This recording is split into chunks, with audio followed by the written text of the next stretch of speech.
I try to give y'all some fucking respect and what the fuck you hoes do. Keep sitting down.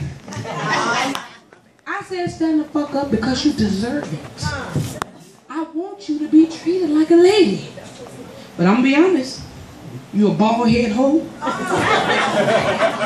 I want you to be treated as such. I do.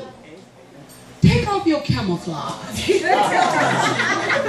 If you don't feel like a fucking lady, say it. Fuck it, I don't feel like a lady. Bitch. Now, I had a couple of topics that I was going to touch on, but I'm out of breath because I decided to be treated like a lady. Whew, I'm one of them bald head hoes too. I'm be honest, if I come about all this shit,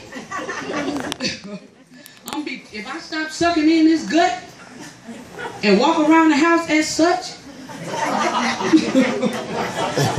be treated like what I'm worth.